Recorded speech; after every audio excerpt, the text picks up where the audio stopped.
Learner, welcome to my channel Study from Home with Rachna ma'am. Our today's topic is type of fraction. बच्चों, मैंने last video में आपको बताया था fraction क्या होते हैं, उन्हें हम कैसे फाइंड करते हैं और पार्ट्स ऑफ फ्रैक्शन क्या होते हैं ना, न्यूमरेटर डिनोमिनेटर, ठीक है ना। तो फ्रैक्शन वाली वीडियो अगर अभी तक आपने नहीं देखी तो आप उसे देख लीजिए, वो मैंने बनाई है और आपको बहुत अच्छे से समझ में आ जाएगी। और आज हम देखेंगे टाइप ऑफ फ्रैक्शन। ये बहुत ही इंपॉर्टेंट टॉपिक है टाइप्स ऑफ फ्रैक्शन, क्योंकि आप जब इससे रिलेटेड क्वेश्चन करते हैं फ्रैक्शन से रिलेटेड तो आपको ये सारे टर्म पता होने चाहिए कि लाइक फ्रैक्शन क्या होते हैं, अनलाइक फ्रैक्शन क्या होते हैं और बाकी जो भी टाइप्स है फ्रैक्शन के, ठीक है। तो अगर आपको ये टर्म पता होंगे तभी आप क्वेश्चन कर पाएंगे, इसीलिए ये वीडियो आपके लिए बहुत इंपॉर्टेंट है, टाइप्स ऑफ फ्रैक्शन। तो चलिए हम लोग सीखते हैं कि फ्रैक्शन के कौन कौन से टाइप होते हैं, ठीक है। चलिए पहला देखिए, पहला हमारे पास होता है लाइक फ्रैक्शन। लाइक फ्रैक्शन किसे कहते हैं, नाम से ही आपको पता चल रहा है कि लाइक फ्रैक्शन किसे कहते हैं। The fraction having the same denominator. Like means क्या होता है, लाइक मीन्स होता है सेम सेम, है ना। जैसे जब कोई चीजें सेम होती है तो हम कहते हैं ना एक जैसी है, लाइक है ना।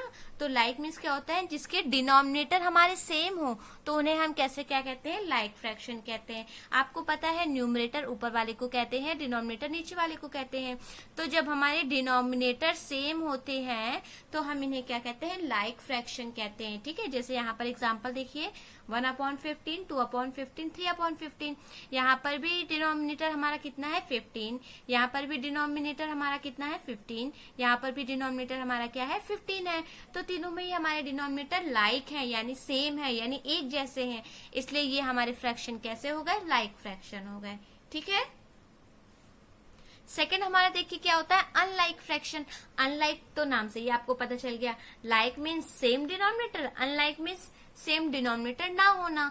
तो यानी कि फ्रैक्शन हैविंग डिफरेंट डिनोमिनेटर्स, यानी ऐसे फ्रैक्शन जिसके डिनोमिनेटर्स सेम ना हो, डिफरेंट हो, तो उन्हें हम कहेंगे अनलाइक फ्रैक्शन, ठीक है।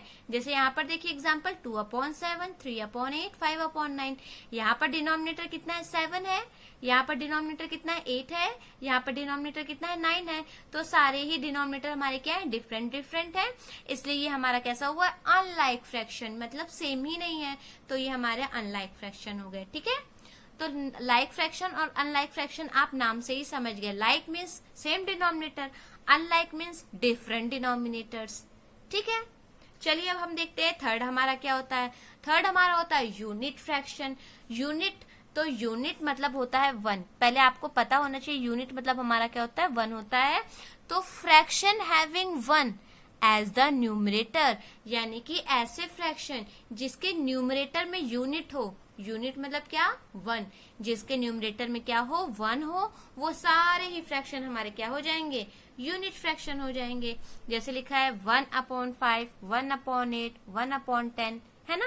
तो यहाँ पर देखिए, यहाँ पर न्यूमरेटर कितना है, 1 है, तो ये यूनिट फ्रैक्शन हो गया, ठीक है। यहाँ भी देखिए न्यूमरेटर कितना है, 1 है, तो यूनिट फ्रैक्शन। यहाँ भी न्यूमरेटर कितना है, 1 है, तो यूनिट फ्रैक्शन। बच्चों, कई बच्चे कंफ्यूज हो जाते हैं कि मैम आपने लाइक फ्रैक्शन और अनलाइक फ्रैक्शन में तो डिनोमिनेटर का कंपैरिजन किया है और यूनिट फ्रैक्शन में आप न्यूमरेटर देख रहे हो। तो बेटा आपको ये बात याद रखनी है कि जब हम लाइक फ्रैक्शन पढ़ते हैं, जब अनलाइक फ्रैक्शन पढ़ते हैं, तो वहां हम डिनोमिनेटर सेम देखते हैं, ठीक है। जैसे अगर मैं कह दूं 2/7, 2/8 और 2/6, तो बताओ क्या ये लाइक फ्रैक्शन है? तो ये लाइक फ्रैक्शन नहीं है, ये अभी भी अनलाइक फ्रैक्शन है। भले ही न्यूमरेटर सबके क्या है, सेम है, न्यूमरेटर हमें नहीं देखना, हमें क्या देखना है, डिनोमिनेटर्स देखना है। तो यहाँ पर देखिए डिनोमिनेटर 7 है, यहाँ 8 है, यहाँ 6 है, तो डिनोमिनेटर तो सेम नहीं है, तो ये हमारा अनलाइक फ्रैक्शन हुआ, ठीक है। तो यहाँ हम डिनोमिनेटर का कंपैरिजन करते हैं, लेकिन जब हम यूनिट फ्रैक्शन पढ़ते हैं तो यूनिट फ्रैक्शन में हम न्यूमरेटर देखते हैं, ठीक है। न्यूमरेटर हमारा क्या होना चाहिए, यूनिट होना चाहिए, यानी 1 होना चाहिए। तो ऐसे कोई भी फ्रैक्शन, जैसे मैं आपसे पूछूं कोई एक यूनिट फ्रैक्शन बताओ, तो आप कोई भी बता सकते हो। मानिए 1 मैंने कह दिया 12, तो यहाँ पे 12 लिख दिया, 1/12, ये हमारा क्या हो गया, यूनिट फ्रैक्शन। और बताना है तो 1/3 लिख दीजिए, ये मतलब न्यूमरेटर में हमारा क्या होना चाहिए, 1 होना चाहिए, तो हमारा क्या हो जाएगा, यूनिट फ्रैक्शन हो जाएगा, ठीक है। अभी हम देखते हैं प्रॉपर फ्रैक्शन, जो कि बहुत इंपॉर्टेंट है, इसलिए क्योंकि प्रॉपर बार बार नाम आप यूज करते हैं जब आप फ्रैक्शन पढ़ते हैं। तो प्रॉपर फ्रैक्शन क्या होता है? Fraction having a numerator smaller than the denominator is called proper fraction. Proper fraction हम उसे कहते हैं जब न्यूमरेटर हमारा क्या हो? स्मॉलर हो। किससे? डिनोमिनेटर से। न्यूमरेटर वाला, ऊपर वाले को हम न्यूमरेटर कहते हैं, नीचे वाले को हम डिनोमिनेटर कहते हैं। जब डिनोमिनेटर हमारा बड़ा हो और न्यूमरेटर हमारा छोटा होता है तब हम कहते हैं कि हमारा ये प्रॉपर फ्रैक्शन है। ठीक है, आपको याद रखने के लिए मैं एक ट्रिक बता रही हूँ। जरा आप खुद सोचिए, जैसे मैंने कहा ये 2/5 है, तो आपको पता है डिनोमिनेटर में जो भी नंबर लिखा होता है उसका मतलब होता है किसी भी चीज के उतने पार्ट किए गए हैं ना। तो यहाँ पे अगर डिनोमिनेटर में 5 लिखा है तो उसके 5 पार्ट किए गए हैं, और अगर ऊपर न्यूमरेटर 2 लिखा है तो इसका मतलब हुआ 5 में से हमें कितने पार्ट मिले? 2। जैसे मान लीजिए टेस्ट भी होता है तो 10 में से मान लीजिए 8 नंबर मिलते हैं, है ना। तो हम लोग ऐसे ही तो लिखते हैं, टोटल कितना नंबर था? 10, और 10 में से कितने पार्ट मिले? 8, है ना। तो हमेशा 10 में से, लेकिन अगर हम कहें तो ये हमारा एक प्रॉपर फ्रैक्शन है, यानी कि जब न्यूमरेटर हमारा छोटा होता है डिनोमिनेटर से ना, डिनोमिनेटर बड़ा हो न्यूमरेटर छोटा हो, तो हमारा एक प्रॉपर फ्रैक्शन होता है। लेकिन अगर मैं कहूँ मुझे 10 में से 12 मार्क्स मिले हैं, कितने मार्क्स मिले हैं? 10 में से 12, तो क्या ऐसा हो सकता है? ऐसा नहीं हो सकता ना। तो ये फिर प्रॉपर नहीं होगा। ये कैसा नहीं हो सकता? प्रॉपर नहीं हो सकता, क्योंकि ये टोटल हमेशा नीचे लिखते हैं 10 और ऊपर लिखा है 12, तो 10 में से 12 तो नहीं मिल सकता। तो ये हमारा इम्प्रॉपर फ्रैक्शन होगा। कैसा होगा? Improper fraction. और ये हमारा कैसा होगा? प्रॉपर फ्रैक्शन, क्योंकि हाँ 10 में से 8 तो मिल सकते हैं ना। तो ये हमारा क्या हो सकता है? Proper fraction. लेकिन अगर मैं कहूँ 10 में से 12 मिले तो क्या ये प्रॉपर हो सकता है? नहीं, ये इम्प्रॉपर हो जाएगा। ठीक है, जैसे मैं कहूँ मैंने कहा 12 में से 15, है ना। किसी भी चीज के मैंने 12 पार्ट किए और मुझे 15 पार्ट मिल गए, तो ऐसा हो सकता है कि किसी भी चीज के आपने 12 पार्ट किए और 15 पार्ट आपको मिल जाए? नहीं हो सकता। तो ये हमारा होता है इम्प्रॉपर फ्रैक्शन। ये क्या होता है? हमारा इम्प्रॉपर फ्रैक्शन। ठीक है, ये भी एक फ्रैक्शन है, लेकिन ये किस तरह का फ्रैक्शन है इसे हम आगे वीडियो में आपको समझाएंगे। लेकिन यहाँ पर आपको सिर्फ ये समझना है कि क्या प्रॉपर होता है, क्या इम्प्रॉपर होता है। तो आप समझ गए, प्रॉपर फ्रैक्शन उसे कहते हैं जिसमें न्यूमरेटर छोटा हो, डिनोमिनेटर बड़ा हो। जैसे 3/7 में देखिए 3 छोटा है, 7 बड़ा है ना। डिनोमिनेटर बड़ा हो, न्यूमरेटर हमारा छोटा हो, तो हम क्या कहते हैं? Proper fraction.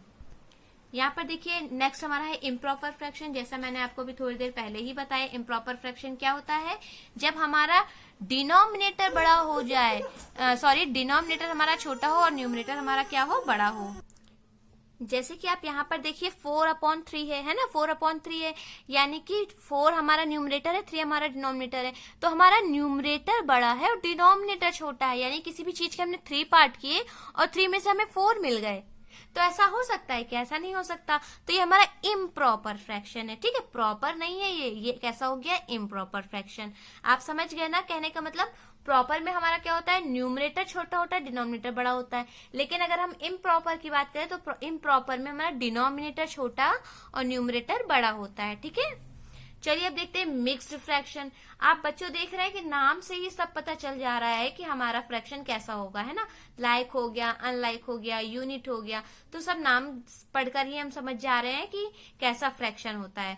अभी देखिए यहाँ पर मिक्स फ्रैक्शन, मिक्स से भी नाम हमें पता चल गया कि इसमें कुछ मिक्स होने वाला है, यानी दो चीजें जब एक साथ मिल जाती है तो मिक्स हो जाती है ना। तो मिक्स फ्रैक्शन क्या होता है? Fraction mixed with whole number and proper fraction, यानी कि जब एक प्रॉपर फ्रैक्शन हो जाए और एक होल नंबर हो जाए तो हमारा क्या होता है? मिक्स फ्रैक्शन बन जाता है। दो चीजें जब मिक्स हो जाए एक साथ तो हमारा क्या होता है? Mix fraction. देखिए यहाँ पर क्या लिखा? 1 होल 2/5। ये हमारा 1 होल है ना, तो 1 एक होल तो है, तो जब होल नंबर और ये हमारा 2/5 एक क्या है? एक प्रॉपर फ्रैक्शन। प्रॉपर आपको मैंने अभी बताया जिसमें न्यूमरेटर छोटा हो, डिनोमिनेटर बड़ा हो। तो ये न्यूमरेटर छोटा है, डिनोमिनेटर बड़ा है, तो ये हमारा एक प्रॉपर फ्रैक्शन हो गया। तो प्रॉपर फ्रैक्शन और ये हमारा क्या है? पूरा होल है। ये तो कोई फ्रैक्शन है ही नहीं, 1 क्या होता है? पूरा होल है। तो एक होल नंबर और एक प्रॉपर फ्रैक्शन जब मिल जाते हैं, आपस में जुड़ जाते हैं, तो ये हमारा क्या होता है? मिक्स फ्रैक्शन बन जाता है, क्योंकि दोनों मिक्स हो गए। ठीक है, यहाँ पर देखिए 2 होल 5/9, यानी इस टाइप से कोई भी नंबर लिखा होगा तो आप समझ जाएंगे कि ये क्या है? Mix fraction.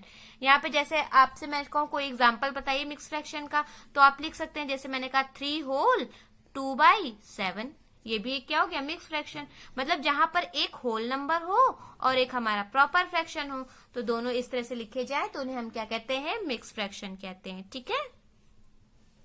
इक्विवेलेंट फ्रैक्शन देखिए, ये तो बहुत ही इंपॉर्टेंट है इक्विवेलेंट फ्रैक्शन, क्योंकि आप सभी जानते हैं और आप लोग अपने बुक्स में भी देख सकते हैं कि इक्विवेलेंट फ्रैक्शन निकालने के लिए हमें जरूर पूछा जाता है क्वेश्चन, है ना। तो इक्विवेलेंट फ्रैक्शन सभी को पता होगा, नहीं पता है तो मैं आपको भी बताती हूँ इक्विवेलेंट फ्रैक्शन क्या होता है। बच्चों, अगर अभी तक आपने मेरे वीडियो को लाइक नहीं किया तो इसे अभी लाइक कर दीजिए, ठीक है।